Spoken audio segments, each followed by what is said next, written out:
Dear student, हम लोग पिछले क्लास में पॉलिटी में पार्लियामेंट पढ़ रहे थे। उसमें कुछ चीज़ों को हम लोग पढ़ चुके थे।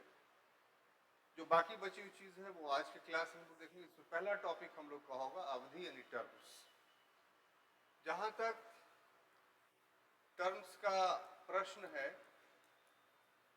तो इसका प्रोविज़न हमारे संविधान के आर्टिकल 83 में कहा गया है।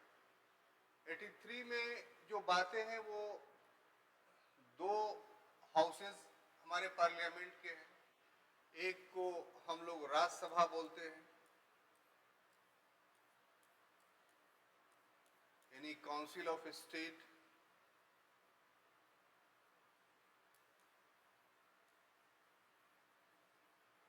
और दूसरा जो है वो लोकसभा है, जिसे संविधान में हाउस ऑफ द पीपुल लिखा गया है। हाउस ऑफ द,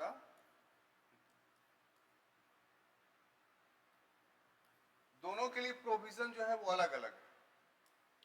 तो जहां तक राज्यसभा या काउंसिल ऑफ स्टेट का प्रश्न है तो ये एक अस्थाई सदन है, परमानेंट हाउस है।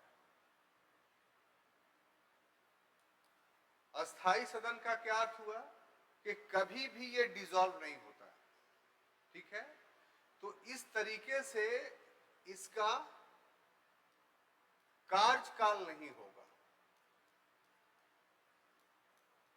अगर हाउस का बोले तो इसका टर्म्स नहीं होगा। क्यों नहीं होगा? क्योंकि ये परमानेंट है। क्लियर कर? बहुत माइक्रो स्टडी है यहाँ पर। अगर आपको हाउस के बारे में पूछेगा तो उसका कार्यकाल नहीं है, टर्म्स नहीं है, कोई अवधि नहीं है उसका। लेकिन जहां तक इस हाउस के सदस्य का प्रश्न है, यानी मेंबर्स का, तो इसके बारे में कहा गया है कि इसका 1/3 सदस्य, ठीक है, प्रति 2 वर्ष पर, 2 वर्ष पर अवकाश ग्रहण करेंगे। ठीक है। ये प्रोविजन जो है 81 के क्लाउज, सॉरी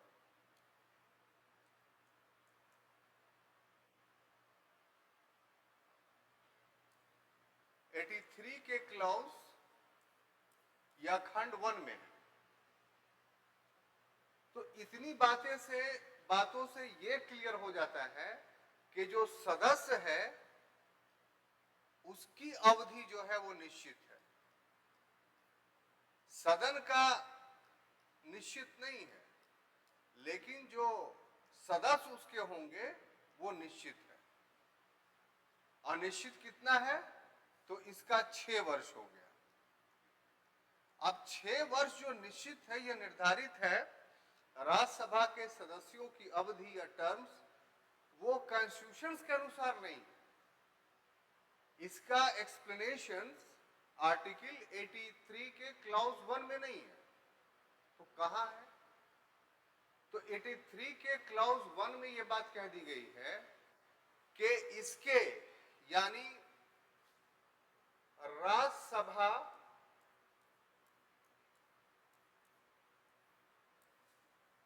सदस्य की अवधि का निर्धारण, इसका जो टर्म्स होगा इसका निर्धारण संसद करेगी। कौन करेगी? संसद करेगी।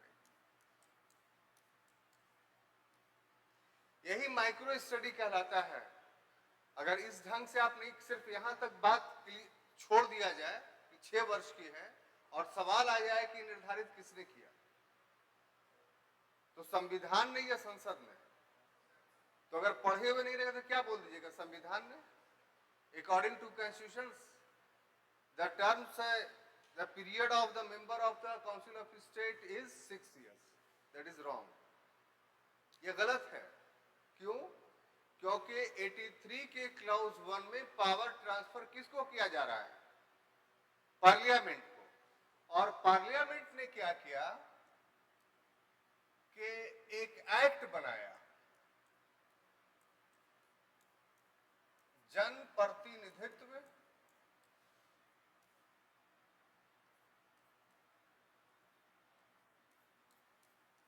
अधिनियम।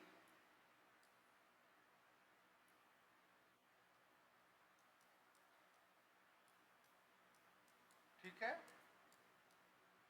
अधिनियम यानी पीपुल्स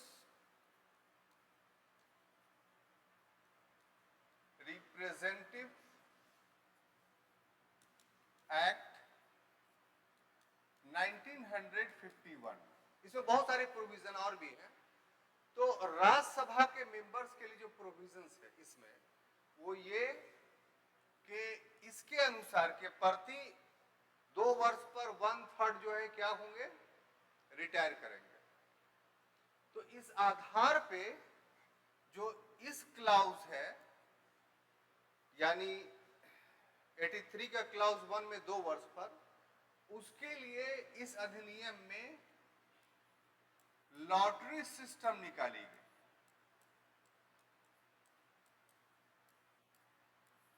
ठीक है, क्या निकाला गया? Lottery system. और ये लॉटरी सिस्टम 2 बार हुआ। एक हुआ 1954 में, ठीक है, यानी 52 में गठित हुआ राज्यसभा पहली बार। तो पूरे जो मेंबर्स उसके थे 245 वो चुन लिए गए।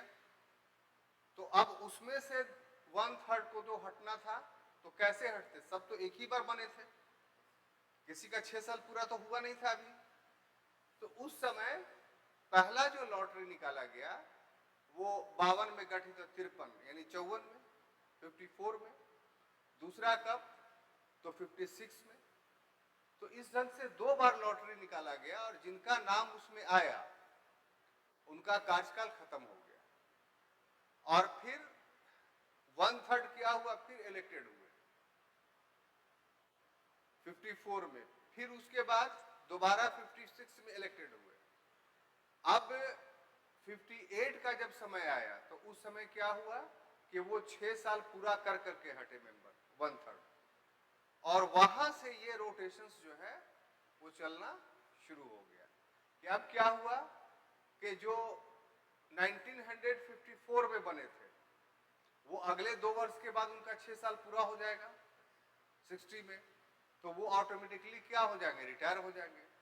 तो शुरुआत में लॉटरी सिस्टम 2 बार हुआ और इसके मुताबिक 1/3 जो मेंबर थे सदस्य क्या किए? पदमुक्त हुए यानी रिटायर हुए। है ना, बात समझ में आ गई? तो इस तरीके से जो राज्यसभा के सदस्यों का कार्यकाल है वो 6 वर्ष निर्धारित हो गया। तो संक्षेप में लास्ट ये बताना चाहते हैं आपको कि राज्यसभा हाउस का कार्यकाल नहीं है। अगर ये सवाल आपके पास झटके से भी आए तो वहां पर अलर्ट हो जाएगी कि हमें सोच समझ कर करके आंसर देना है कि house of the council of the states का कार्यकाल नहीं है, लेकिन member of the council of state का कार्यकाल है। और वो कैसे है? तो 6 वर्ष है। और कैसे हुआ? तो ये 1952, 54 और 56 की घटना को याद रखिएगा कि 54 और 56 में कौन सा सिस्टम चला? तो लॉटरी सिस्टम चला। क्लियर? अब आते हैं हम लोग आगे किसमें? तो ये लोकसभा के मामले में। तो लोकसभा का जो टर्म्स का एक्सप्लेनेशन कॉन्स्टिट्यूशन में है वो आर्टिकल 83 के क्लाउज यानी खंड 2 में। और इसमें क्या कहा गया है? इसमें कहा गया है कि Lok Sabha house of the people क्या होगा? एक अस्थाई सदन होगा।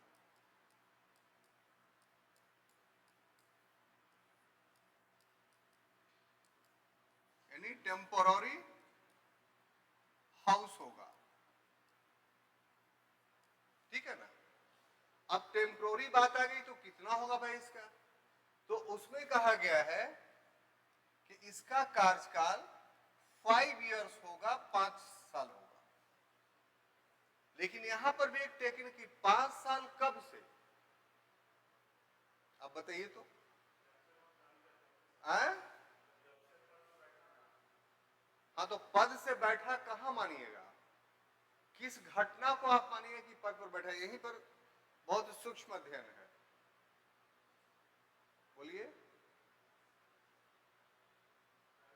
एक हुआ क्या भाई, तो इलेक्शन जीत गया, है ना, इलेक्शन जीत गया, एक घटना तो ये हुई। दूसरी घटना हुई कि जब इलेक्शन जीता तो डीएम ने उसको सर्टिफिकेट दिया, ये दूसरी घटना हुई। तीसरी घटना ये हुई कि निर्वाचन आयोग ने नाम डिक्लेयर कर दिया पूरे 545 लोकसभा के सदस्यों का। चौथी घटना ये घटी कि वो सदस्य लोकसभा की बैठक में जो है वो शामिल हुआ। तो इन चारों में से कब से आप लोकसभा का कार्यकाल शुरू मानेंगे, ये सवाल है। Very good. तो उसकी प्रथम बैठक कोई भी पद धारण किया हुआ तब मानेगा जब वो शपथ ले लेगा। आप अगर नहीं जानेंगे तो डीएम द्वारा जारी प्रमाण पत्र के समय से आप मार देंगे तो वो गलत हो जाएगा। कोई भी पदधारी है डिक्लेरेशन से नहीं होता है, बल्कि टेकन ओथ से होता है। जब वो शपथ ले लेगा तब वो माना जाएगा कि आप इस सदन के जो है वो मेंबर हैं। तो ये 5 साल जो पूरा होगा उसका, वो सदन की प्रथम बैठक से 5 वर्ष, बैठक से 5 वर्ष। अब बात समझ में आई। अब उसके बाद एक चीज और इसमें जुड़ा हुआ है जो काफी महत्वपूर्ण है, और वो ये है कि इसकी अवधि 5 वर्ष की अवधि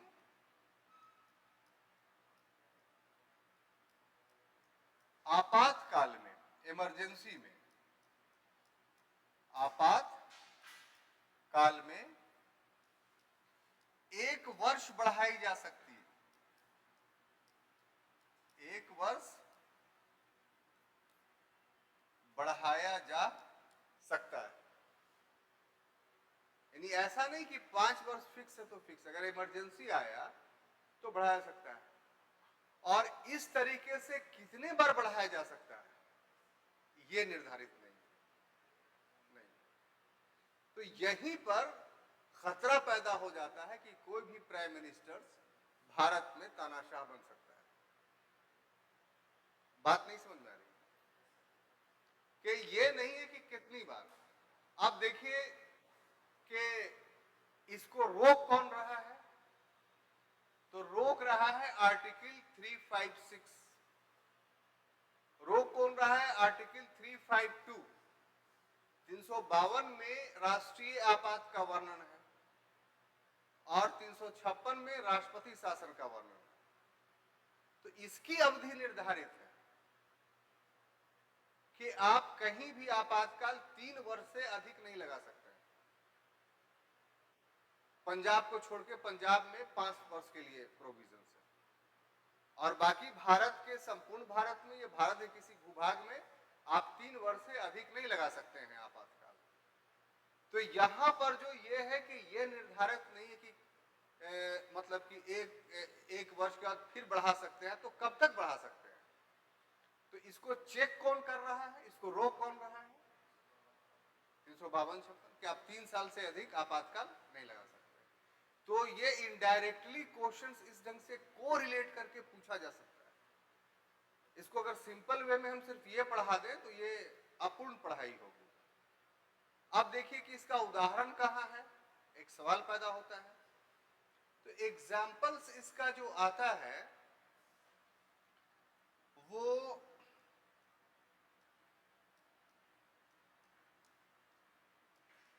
1976 में 1976 में जो 5th लोकसभा थी, कौन? 5वीं लोकसभा। तो ये इसकी काल अवधि 76 में खत्म हो गया था। अब देखिए कि उस समय शासन किसका था, तो श्रीमती इंदिरा गांधी जी का था, और उन्होंने 1975 से आपातकाल लगा रखा था, और फिर 1976 में दूसरा आपातकाल लगा दिया, यानी उस समय 2 आपातकाल चल रहा था। तो 76 में 1 वर्ष के लिए बढ़ाया, मार्च 1976 से मार्च 1977 तक। लेकिन 76 में भी फिर कि 77 आने से पहले दूसरी बार कार्यकाल बढ़ा दिया, यानी 2 वर्ष के लिए लोकसभा की अवधि को बढ़ाया गया था। लेकिन 2 वर्ष नहीं बढ़ा, क्योंकि 1977 आया तो कुल 10 महीना कुछ दिन ही आपातकाल रहा, और उसके बाद इंदिरा गांधी का जो व्यू था वो चेंज कर गया। चेंज करने के पीछे कारण था कि एक बहुत बड़े अपोजिशंस के लीडर थे उस समय, जिनका नाम था जयप्रकाश नारायण, बिहारी के थे। उन्होंने संपूर्ण क्रांति का आह्वान कर दिया और पूरे भारत में आंदोलन होने लगा इस इमरजेंसी के खिलाफ। सारे नेताओं को जेल में डाल दिया गया, पब्लिक रोड पर चली आई थी। तो इस जन विद्रोह से डर करके श्रीमती इंदिरा गांधी ने जो है वो आपातकाल को 77 में विड्रॉ किया, और फिर लोकसभा का इलेक्शंस करा दिया। तो जब लोकसभा का इलेक्शंस हुआ तो उसमें श्रीमती इंदिरा गांधी की पार्टी कांग्रेस पार्टी बुरी तरीके से हारी, और उसी समय जनता पार्टी, जनसंघ और ये सब जो दल थे वो उभर करके सामने आए, और उनकी 77 से लेके 80 तक सरकार चली। तो ये 5वीं लोकसभा का ये पूरा विवरण मैंने आपको बताया, ठीक है। तो जो अवधि है, टर्म्स है, उसमें इससे अधिक आपको नहीं पढ़ना। क्लियर? मिटाऊं है?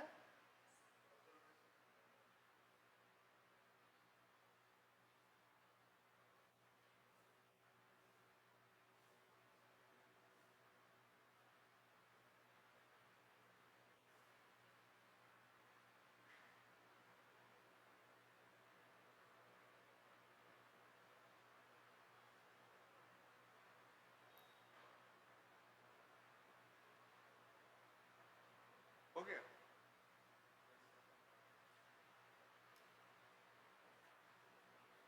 अब दूसरा जो चीज है वो है अहर्ताएं।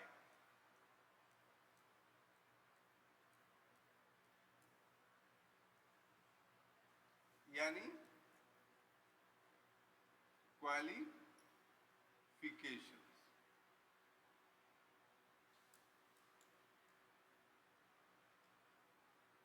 आज जानते हैं, आज आप लोगों का क्लास होता नहीं, आज मेरा भाईवा था।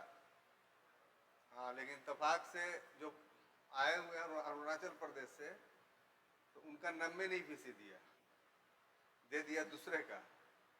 तो इसीलिए वो दूसरे का ले रहे हैं, मेरा नहीं ले पाएंगे। तो फिर अब कभी होगा, जिनका नाम दिए वो आएंगे तब। और ना, आज बहुत व्यस्त रूटीन था मेरा, और जो होता है ठीक ही होता है। तो ये है आर्टिकल 84 की बात कि योग्यता यानी क्वालिफिकेशंस। किसका क्वालिफिकेशंस?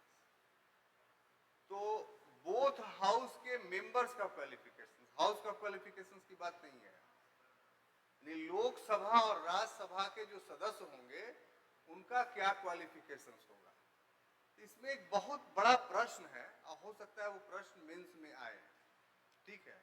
तो पहले हम क्वालिफिकेशंस बता देते हैं, तब उसके बाद वो प्रश्न आपसे करेंगे और आपसे उत्तर मांगेंगे कि आप इसका जवाब दीजिए, थोड़ा उसके लिए तैयार रहिएगा। तो उसमें जो योग्यता है, उसमें पहला जो शर्त है वो ये कि भारत का क्या हो, नागरिक हो।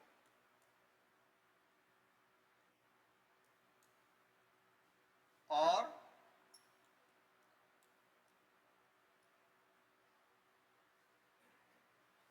निर्वाचन आयोग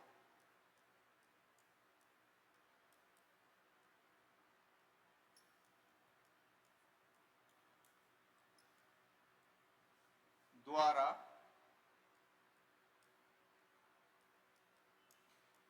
नियुक्त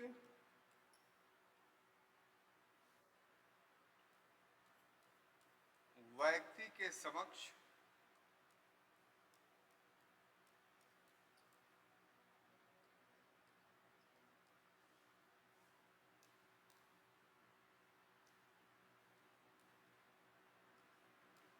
शपथ लिया।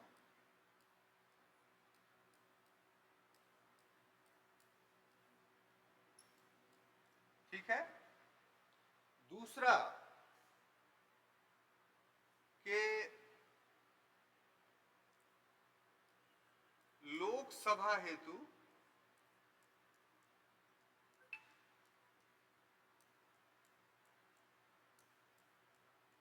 25 वर्ष एवं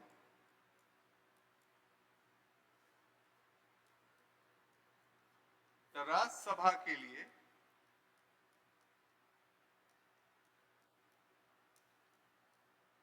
30 वर्ष की आयु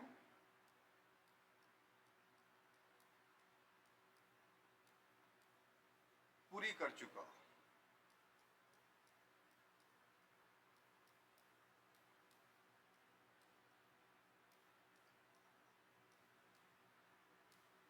ठीक है। और तीसरा है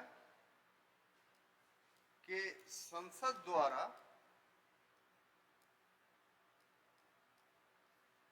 निर्धारित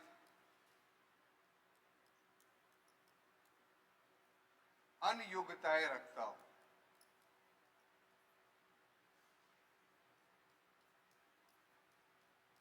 अन्य योग्यताएं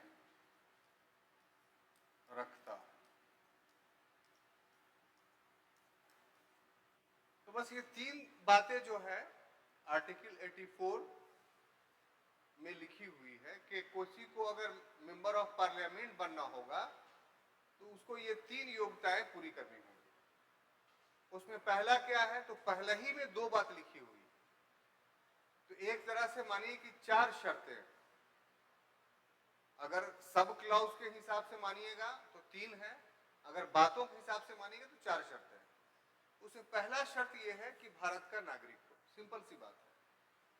लेकिन इधर देख रहे हैं कि क्वेश्चंस में चेंजिंग आ रहा है, और अगर क्लास में इस बात को क्लैरिफाई नहीं किया गया तो फिर आप फंस जाइएगा। और चेंजिंग क्या है कि नागरिक हो, लेकिन नागरिक के भी भारत में बहुत सारे कैटेगरीज है। एक नागरिक वो है जो वंश परंपरा के आधार पर भारत का नागरिक है,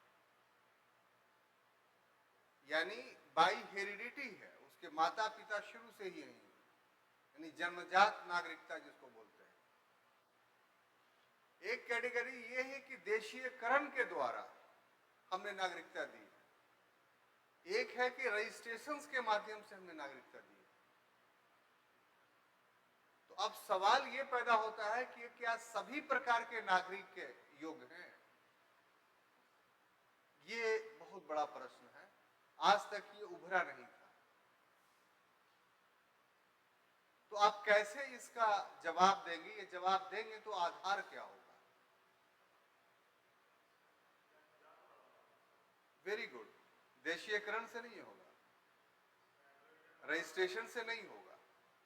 अब सवाल पैदा ये होता है, साहब नहीं होगा तो कहां लिखा है? ये एक बहुत बड़ा, तो घर पर जाइएगा तो आप जन प्रतिनिधित्व अधिनियम 1951 अपने मोबाइल पर टाइप करके निकालिएगा और उसको पूरा पढ़िएगा। नहीं, एंग्लो इंडियन तो दूसरा हो गया। एंग्लो इंडियन तो वो तो जन्मजात नागरिक है यहाँ का, उसके तो बहुत सारे मेंबर, जैसे जॉर्ज फर्नांडीज, ऑस्कर फर्नांडीज, ये सब एंग्लो इंडियन है। लोकसभा का चुनाव लड़ करके आए। नहीं, वो तो दूसरा है 331 के मुताबिक कि उनको नॉमिनेशंस का अधिकार था कि अगर इलेक्शंस नहीं जीत पाए तो राष्ट्रपति 2 लोगों को लोकसभा में नॉमिनेट करेंगे, विधानसभा में 1 लोग को नॉमिनेट करेंगे। तो वो चीज खत्म हुई है संवैधानिक संशोधन 104 के माध्यम से, लेकिन वो डायरेक्ट इलेक्शन लड़ सकते हैं लोकसभा का, ये खत्म थोड़ी हुआ। तो ये लोक प्रतिनिधित्व अधिनियम पब्लिक या पीपुल रिप्रेजेंटेशंस एक्ट 1951 में ये प्रोविजंस के साहब जो जन्मजात नागरिक हैं वही भारत में महत्वपूर्ण पद को धारण कर सकते हैं, ठीक है, ये सब राजनीतिक पद। दूसरा इसमें है कि वो शपथ ले। अब देखिए शपथ में भी जानते हैं क्या है, बहुत हौच पहुंच है। ये आर्टिकल कह रहा है कि निर्वाचन आयोग द्वारा नियुक्त व्यक्ति, है ना भाई, सिंपल सी बात है। और जहां पर शपथ वाला प्रोविजंस है, ओथ वाला भी पढ़ाएंगे, आप भी बेयर बुक्स में खोलकर देख सकते हैं, वहां है आपके पास का बेयर बुक? नहीं तो उसमें नहीं। तो राष्ट्रपति द्वारा नियुक्त व्यक्ति, क्या डिफरेंस है? कौन सा सच माना जाए? दोनों बेयर बुक जो कॉन्स्टिट्यूशन ऑफ इंडिया है वही कह रहा है। 99 नंबर आप आर्टिकल निकालिए अपने किताब में और देखिए उसमें क्या लिखता है। तो उसमें साफ लिखिएगा कि राष्ट्रपति द्वारा नियुक्त प्राधिकारी ही जो है वो सांसदों को शपथ दिलाएगा। और यहाँ 84 में आप देखिए तो क्या कह रहा है कि निर्वाचन आयोग द्वारा नियुक्त व्यक्ति ही शपथ दिलाएगा। है ना मामला, पेज फंस रहा है ना? देखिए पहले इसको आप देख लीजिए कि सर सही बोल रहे हैं गलत बोल रहे हैं। आप आर्टिकल खोलिए 84 और 99, तुरंत मिल जाएगा। 84 और 99, एक 84 खोल लीजिए, एक 99 खोल लीजिए। उसमें नहीं मिलेगा, लोग खोल रही मोबाइल में।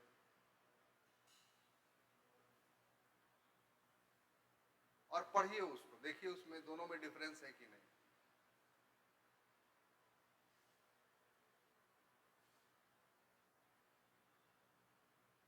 नहीं मिला? 84 में ये मिलेगा, ठीक है, और 99 में राष्ट्रपति वाला मिलेगा। दोनों चीज है, सर सही बोल रहा है। अब बोलिए, आप जवाब दीजिए, क्या जवाब देंगे? कॉन्स्टिट्यूशन से एक ही। तो असल पढ़ाई साहब, आपको कुछ समझ में आ रहा है कि नहीं बात, कि सब ऊपर से बह रहा है, सब पकड़ रहे हैं, मैंने मछली पकड़ा रही है, ठीक है। बोलिए साहब, क्या पता नहीं चल रहा है? अच्छा ठीक है, आप खोली हुई हैं, लाइए ना थोड़ा सा। देखिए 99 में है ना, every members of either house of parliament shall before taking his seat make and subscribe before the president or some person appointment in that behalf by him।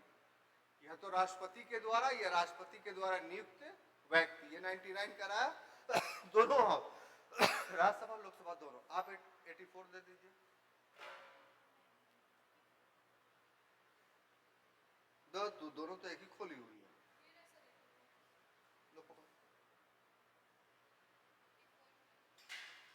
अब आइए देखिए 84 में, a person shall not be qualified to be chosen to fill seat in parliament unless he, ए में है is a citizen, तो छोड़ दीजिए, B में आइए, सब क्लॉज बी में, कि is in the case of seat of council of state Rajya Sabha not ऐसा नहीं, यही में a citizen of India and makes the subscribe before the some person authorized in behalf of the election commission an oath or affirmation according to the form set out the purpose in third schedule।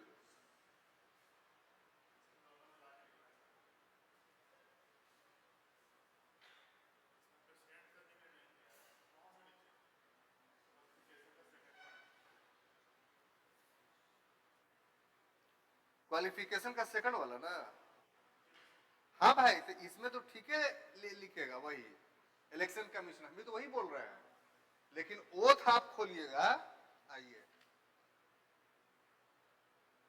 देखिए ना, oath है ना, every member of either house of parliament before taking her seat house has to make the subscribe oath affirmation before the president. तो 84 और 99 टकरा रहा है कि नहीं? अब प्रश्न यह है कि कैसे इसको हल कीजिएगा।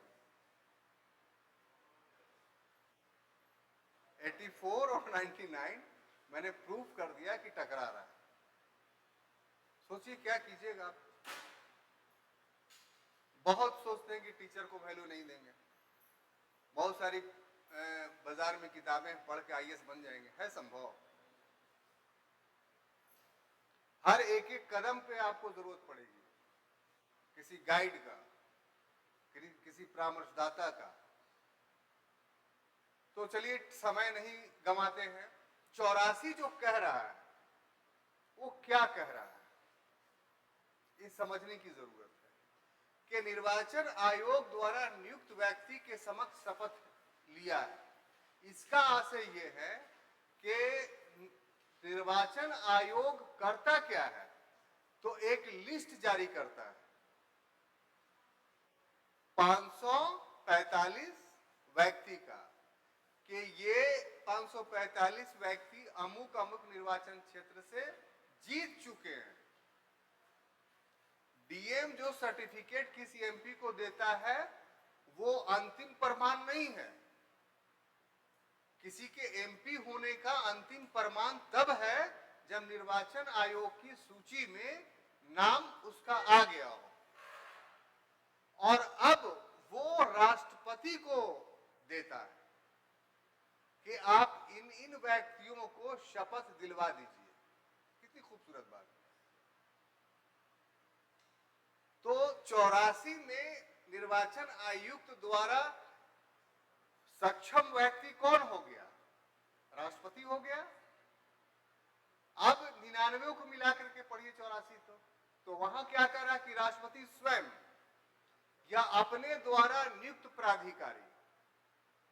तो अब यहां पर भी देखिए क्या होता है, राष्ट्रपति जो एमपी चुनाया है उसमें सबसे बूढ़े आदमी को एज में राष्ट्रपति भवन में बुलाता है, उसको सिंगल ओथ दिलाता है, और वहीं पर उसको अस्थाई अध्यक्ष, जिसको इंग्लिश में बोलते हैं प्रोटेम स्पीकर, बना देता है। और प्रोटेम स्पीकर फ्रांस से लिया गया है, जहां नियम यह है कि वो सिर्फ ओथ दिलाता है और दूसरा काम कि उन सदस्यों में से एक को स्पीकर के रूप में इलेक्ट करवाता है, और ये दो काम करके परमानेंट स्पीकर को गद्दी सौंपकर वो फिर एज ए एमपी अपने सीट पर जाकर बैठ जाता है। तो ओथ के संबंध में ये पूरी प्रक्रिया है जो 84 और 99 से मिला हुआ है। अब बात क्लियर हुआ? तो ऐसे एक्सप्लेनेशन करने के लिए तो फंस जाइएगा। लेकिन अगर ये पूछा जाए कि ओथ का प्रोविजंस कहां है, तब 84 मत बोलिएगा, तब 99, ठीक है, क्योंकि वो हेडिंग के साथ उसमें जुड़ा हुआ है। दूसरा, लोकसभा के लिए इसमें तो समझाने की कोई जरूरत नहीं, 25 साल एज होगा, और राज्यसभा के लिए 30 साल एज होगा। ये भी कोई समझाने की जरूरत नहीं है कि संसद द्वारा निर्धारित अन्य योग्यताओं को पूरा किया। ये पार्लियामेंट को अधिकार दे दिया गया है कि एमपी बनने के लिए जो है वो और भी योग्यता होगी। तो इस अधिकार का प्रयोग करके संसद ने जो योग्यता बनाई है वो भी थोड़ा सा जान लीजिए। वो योग्यता क्या है? दो है। पहला ये है कि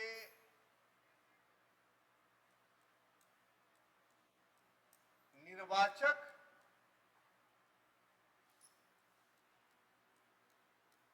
नामावली, जिसको इंग्लिश से बोलेंगे वोटर लिस्ट,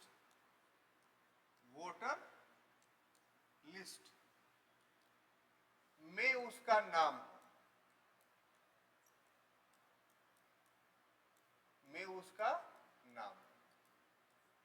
अब देखिए इसमें सिंपल सा बात अभी यही चल रहा है।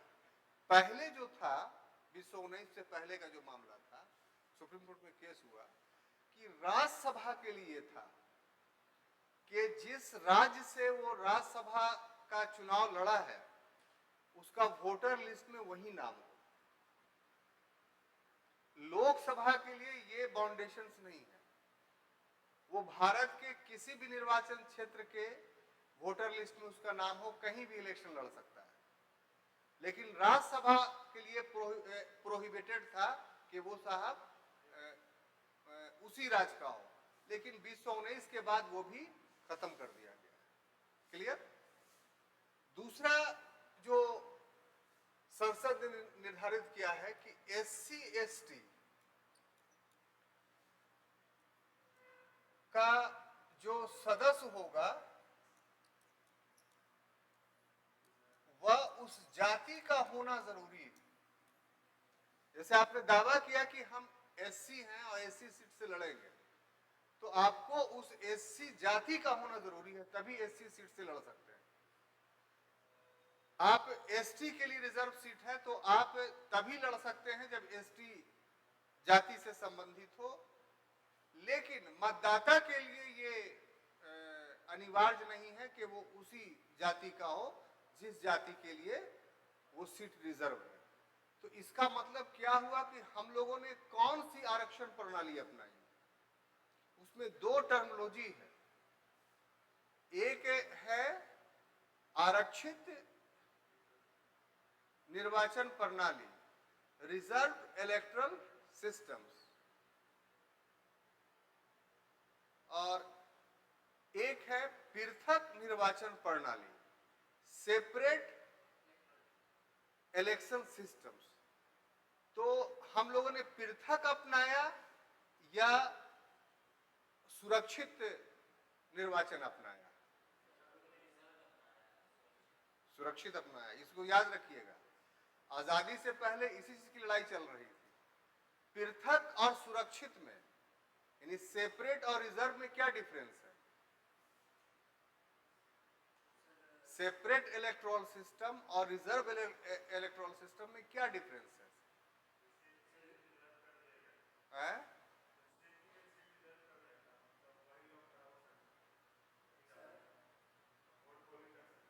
ठीक है, हाँ।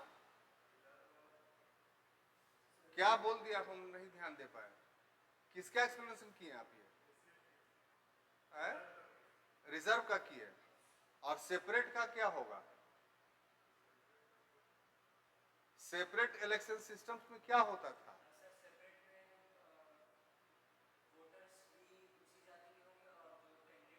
वेरी गुड, आप लोगों को समझ में आई बात?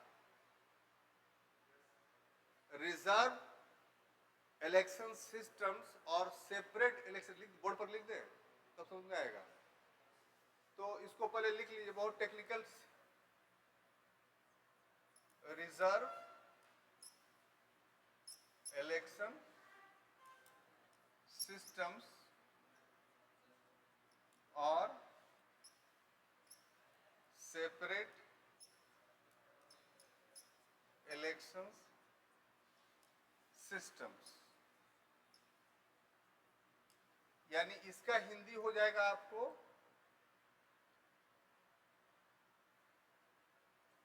सुरक्षित निर्वाचन प्रणाली। ठीक है, और इसका हो जाएगा पृथक निर्वाचन प्रणाली। पृथक निर्वाचन, देखिए आप पहले शब्द को दिमाग में बैठाइए ना। दिक्कत ये पढ़ने का तरीका यही है कि पहले टर्मिनोलॉजी को दिमाग में बैठाइए, तब उसकी बात को समझिए, हड़बड़ाइए मत। हम जैसे पढ़ते हैं वैसे पढ़ने की आदत डालिए, सब कुछ हमेशा के लिए याद हो जाएगा। बात समझ में आ रही है ना? लिख लिए। अब देखिए बोर्ड पर लिखा है, दो तरीके का रिजर्वेशन है, एक ये है और एक ये है। अब इसमें बताइए, आप समझिए, आप बोलिए इसके मीनिंग्स क्या हुआ?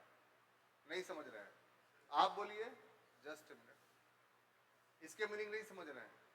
इसके मीनिंग नहीं समझ रहे हैं तो पहले मीनिंग समझिए कि सुरक्षित निर्वाचन प्रणाली या रिजर्व इलेक्शन सिस्टम्स की मीनिंग्स क्या होते हैं कि इसमें जो है वो कास्ट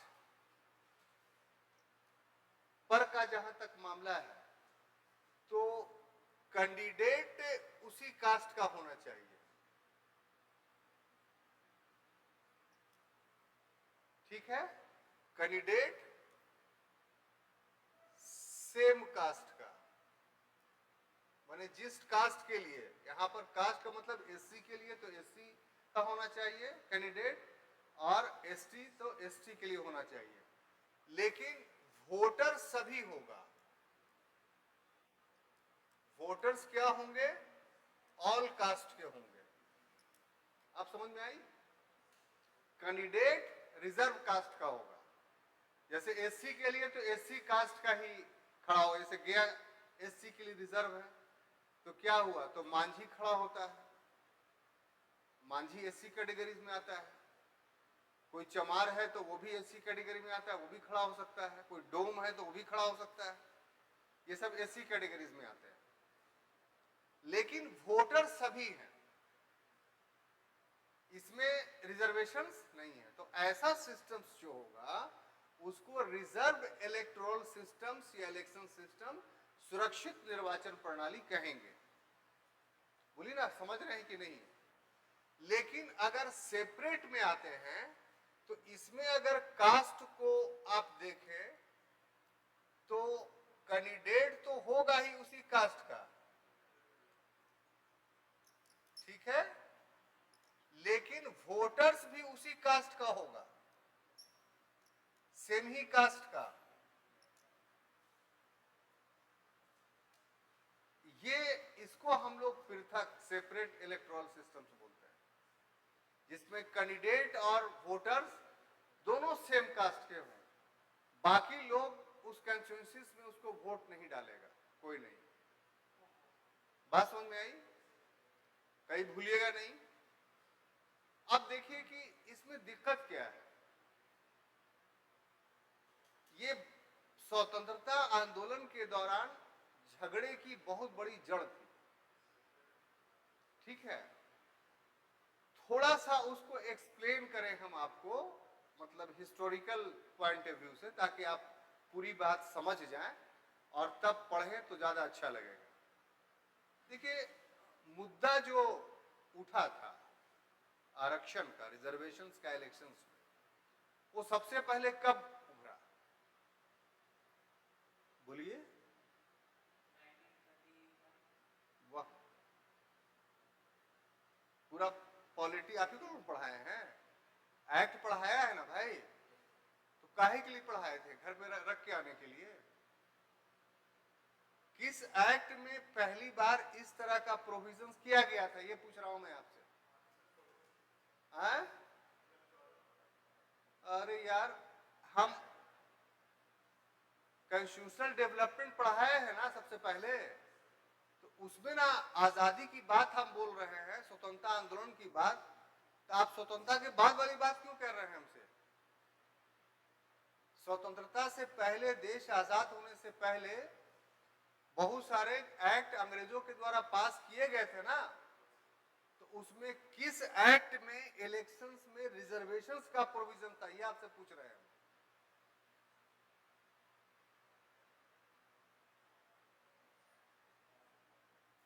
वाह, अरे 1909 के अधिनियम में, मार्लोमेंटो सुधार में, जिसमें मुसलमानों को पहली बार जो है वो पृथक निर्वाचन प्रणाली दिया गया था, जिसका मतलब क्या था कि जो 6 सीटें दी गई थी मुसलमानों के लिए, वो कैंडिडेट भी वही होंगे और वोटर्स भी वही होंगे। 1919 के अधिनियम में सिखों को शामिल किया गया, हुआ ना बात ये। अब देखिए झगड़ा कहां पर से उभरा, तो 1932 में मैकडोनाल्ड घोषणा होता है, रैमजे मैकडोनाल्ड ब्रिटेन के प्रधानमंत्री थे। उन्होंने 1932 में एक घोषणा किया जिसको बोलते थे कॉमनल अवार्ड, सांप्रदायिक पंचांग। उसमें क्या था कि जो हिंदुओं की अनुसूचित जाति कम्युनिटी थी,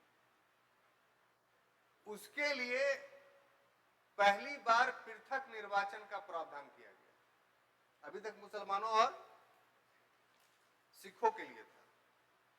गांधी जी इसको हिंदू समाज में फूट डालने की नीति मानते थे, इसीलिए उन्होंने इसके खिलाफ तीव्र आंदोलन चलाया। यहीं से अंबेडकर और गांधी के बीच झगड़ा होता है और रैमजे मैकडोनाल्ड की घोषणा के बाद सितंबर 12 तारीख पर 1932 में दोनों के बीच, अंबेडकर और गांधी के बीच समझौता होता है, जिसको हम लोग पूना पैक्ट के नाम से जानते हैं। इस पूना पैक्ट में गांधी जी ने अंबेडकर को कहा कि आप हरिजनों के लिए सीट न मांग रहे हैं, आप जितना मांग रहे हैं उसका दुगना हम देने के लिए तैयार हैं, लेकिन शर्त क्या है कि पृथक निर्वाचन प्रणाली के तहत नहीं, बल्कि सुरक्षित निर्वाचन प्रणाली के तहत। इससे क्या होगा कि हिंदू समाज बटेगा नहीं। और यही जो गांधी और अंबेडकर के बीच जो समझौता हुआ, उसी समझौता को हम लोग पूना पैक्ट के नाम से जानते हैं। तो जब देश आजाद हुआ तो चूंकि अंबेडकर पहले एग्रीमेंट कर चुके थे स्वतंत्रता संग्राम में, तो इसीलिए कॉन्स्टिट्यूशन में जो इलेक्शंस का प्रोविजंस रखा गया वो सेपरेट इलेक्टोरल सिस्टम्स के जगह पर रिजर्व्ड इलेक्टोरल सिस्टम रखा गया। अब पूरी बात समझ में आई? ठीक है, तो ये समझ गए आहरता है, कोई कंफ्यूजन नहीं है। अब देखिए, मिटाओ इसको।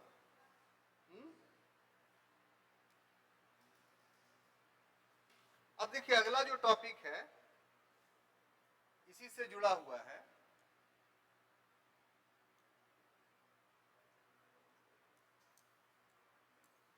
निर्हरताएं यानी डिस्क्वालिफिकेशंस। क्वालिफिकेशंस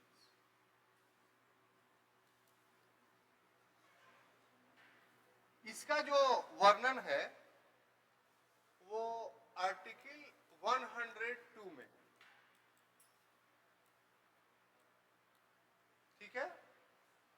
अब देखिए, इसमें जो मामला है कि कौन लोग नहीं मतलब के एमपी बन सकते हैं, तो उसमें जो डिस्क्वालिफिकेशंस में है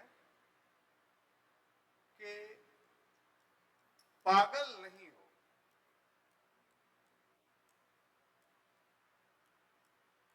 यानी अनसाउंड नहीं हो। दूसरा ये है कि दिवालिया नहीं हो।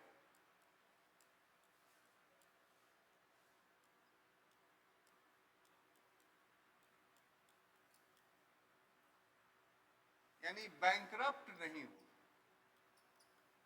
ठीक है। पागल नहीं हो, दिवालिया नहीं हो, ठीक है, ये बोलने चाले की भाषा। लेकिन किसे पागल या किसे दिवालिया कहा जाएगा? कौन इसको घोषित करेगा? इन्होंने सुप्रीम कोर्ट बोला, आपने कोर्ट बोला, अब हम करें तो क्या करें बीच में?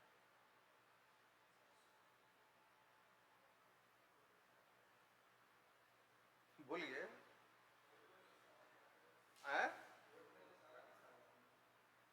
कोर्ट में सारा कोर्ट आ गया, बताए थे ना तब।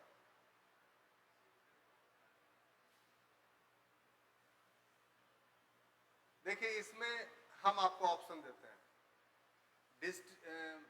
Panchayat court, district court, high court, supreme court. चलिए, चारों में अगर ये ना बोलते तो नौबत नहीं आती, लेकिन उन्होंने बीच में डाल दिया तो फिर नौबत आ गई। तो चारों में कौन घोषित करेगा पागल दिवालिया? High court. और कुछ बोलिए। इनका तो दिमाग ही उड़ा रहता है मेरे क्लास में। किताब घर में पढ़ा कीजिए, समझे ना, किताब लीजिए और पढ़िए, सिर्फ क्लास करने से काम नहीं चलेगा। हाँ बोलिए सर। सुप्रीम कोर्ट,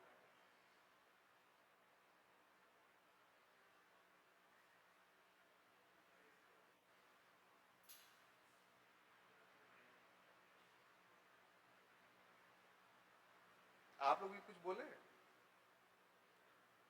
पागल और दिवालिया कौन घोषित करेगा? पंचायत न्यायालय, जिला न्यायालय, उच्च न्यायालय या सर्वोच्च न्यायालय?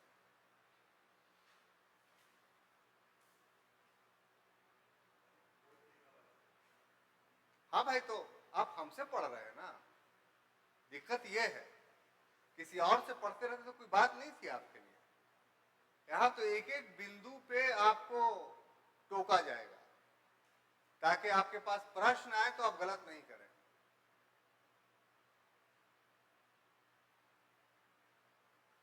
उससे हम हड़कते थोड़ी हैं, हम तो वो टीचर हैं कि किताब पहले बता देते हैं कि ये ले करके आई है, तंग करते हैं किताब खरीदने के लिए। हम बताबे नहीं किए हैं ऐसा, बेमतलब का बात झूठ का इल्जाम लगाते हैं। सही बात बोलेगा मैं एक्सेप्ट कर लेंगे, गलत वाला बात मत बोलिए।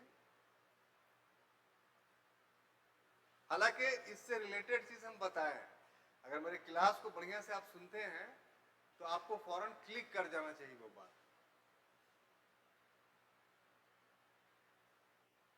देखिए फिर बता देते हैं, ये जो घोषित करेगा ना, ये दोनों चीजें वो जिला न्यायालय करेगा।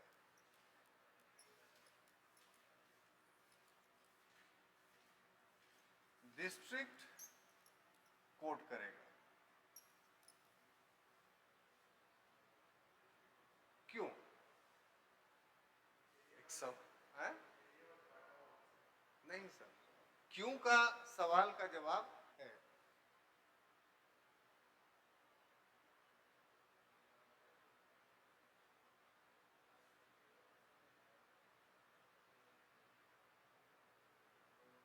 उसका एक एग्जैक्ट वर्ड है, बुला रहे हैं।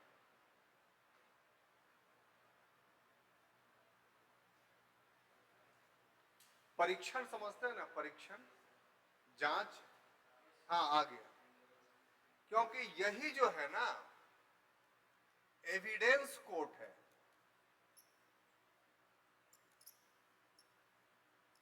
साक्ष्य न्यायालय क्या? कोर्ट ऑफ एविडेंस या एविडेंस कोर्ट कह लीजिए। ना ही एविडेंस कोर्ट पंचायत न्यायालय है, न ही एविडेंस कोर्ट हाई कोर्ट है, और न ही एविडेंस कोर्ट सुप्रीम कोर्ट है। पंचायत न्यायालय क्या है?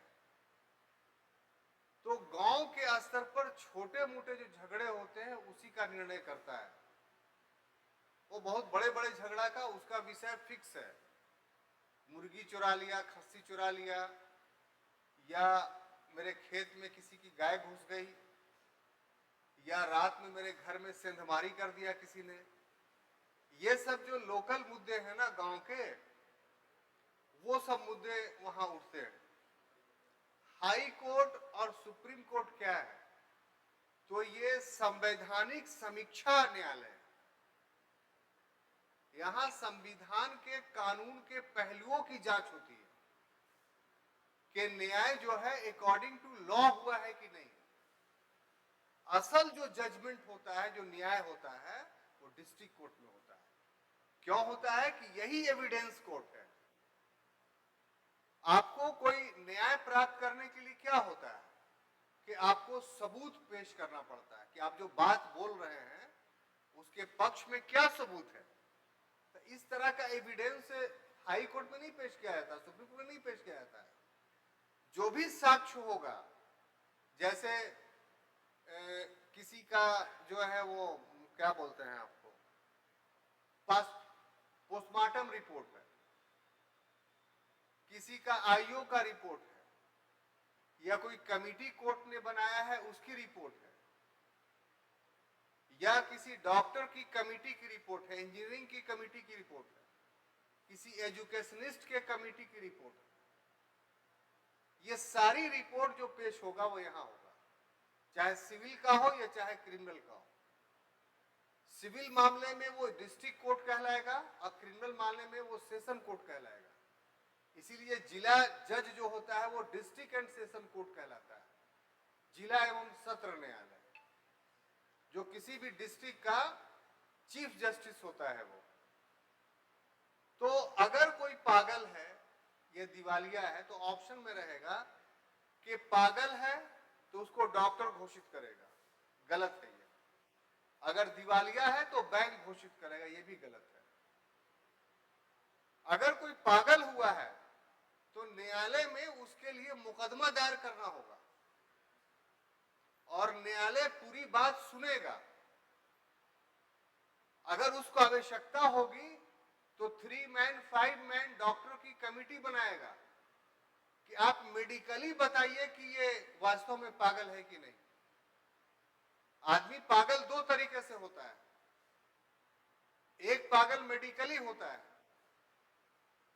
और उसको ठीक किया जा सकता है दवा के जरिए, और एक पागल सामाजिक और आर्थिक रूप से होता है, उसको दवा से ठीक नहीं किया जा सकता है। बात नहीं समझ में आ रहा है? तो ये दोनों का परीक्षण कौन करेगा? कोर्ट करेगा। मान लिया कि मेडिकली पागल है लेकिन सोशली पागल नहीं है, वो इकोनॉमिकली पागल नहीं है वो, तो फिर उसको पागल घोषित नहीं किया जा सकता है, क्योंकि दवा खा करके उसकी बीमारी ठीक की जा सकती है। अगर ये अधिकार डॉक्टर के अधिकार में दे दिया जाता है ये काम, तो सभी को पागले घोषित कर देता है।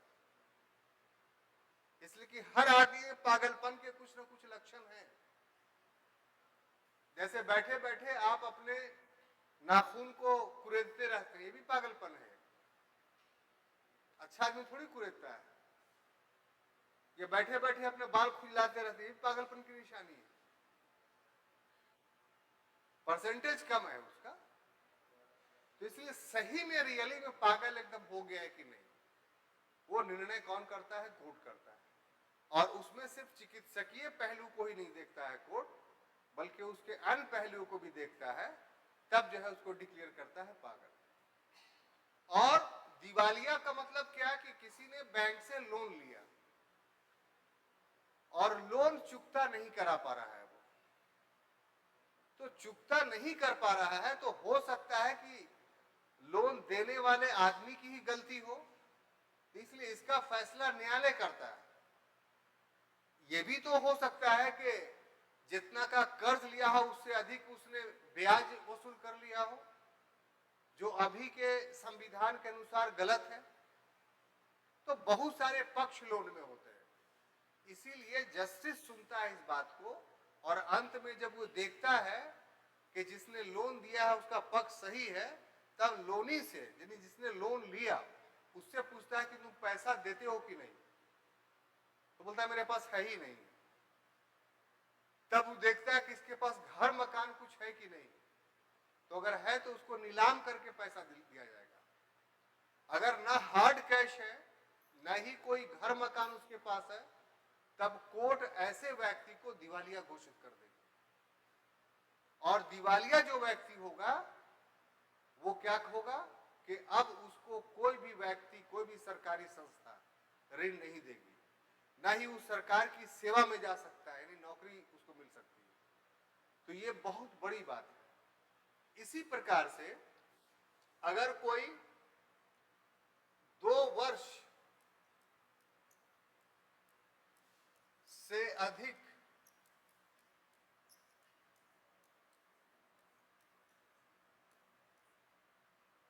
का सजा याफ्ता हो,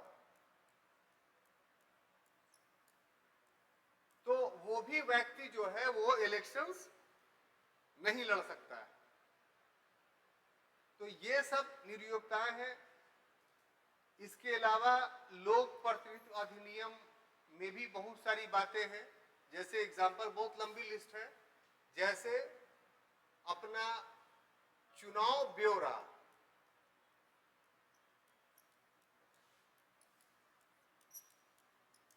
नहीं दिया हो, ठीक है। जो इलेक्शन लड़ता है तो हर का फिक्स है कि आप अपने इलेक्शन में इतनी ही राशि खर्च कर सकते हैं, ठीक है। और इसको ब्यौरा आपको डे टू जमा करना है। इलेक्शन कमीशन इसके लिए सुपरवाइजर नियुक्त करता है हर इसमें, और उसके यहाँ डे टू डे उसको जमा करना होता है। अगर नहीं किया है तो अगले इलेक्शन वो नहीं लड़ेगा। या फिर बहुत सारा चीजें हैं, जैसे मान लिया जाए उसने दुष्प्रचार किया है या अन्य नियमों को तोड़ा है।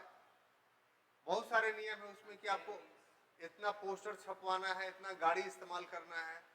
तो ये सब का आप अगर डिसोबे करते हैं और ऑब्जर्वर लिख करके दे देता है तो फिर आप अगला इलेक्शन नहीं लड़ सकते हैं। हाँ, या हेट स्पीच आप देते हैं और आप पर एफआईआर हो गया है और उसका फैसला भी नहीं हुआ है या आप दोषी करार दिए गए हैं, तो आप इलेक्शन नहीं लड़ सकते हैं आगे। तो लोक प्रतिनिधित्व अधिनियम के बहुत सारे उपबंध ऐसे हैं जिन उपबंधों के रहते हुए हाँ, वो भी लोक प्रतिनिधि जोड़ा गया है कि आप अपना पूरा ब्यौरा दीजिए, एफिडेविट दीजिए कि हम क्या है।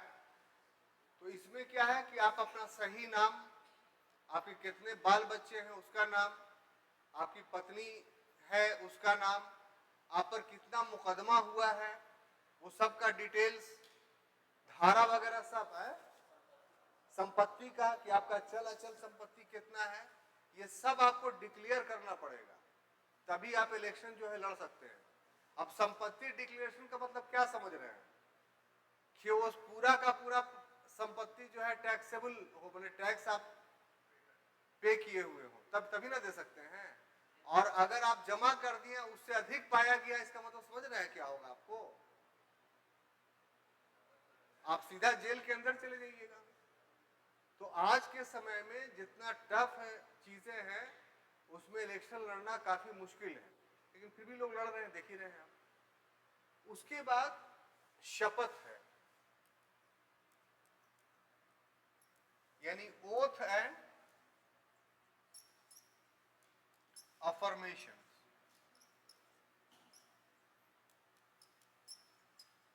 यानी शपथ या प्रतिज्ञान, इसका जो विवरण है वो आर्टिकल 99 में, और इसका हम शुरू में ही वर्णन कर चुके हैं, इसलिए इसमें और कुछ समझाने की आपको जरूरत नहीं है। एक चीज बच गया है, वेतन और स्थानों का रिक्त होना, तो अब समय नहीं है, तब तो स्पीकर और डिप्टी स्पीकर पढ़ाएंगे तो उस समय ये दो चीजों को बता देंगे। तो फिर अगले क्लास में मिलते हैं, तब तक के लिए अनुमति दीजिए, धन्यवाद।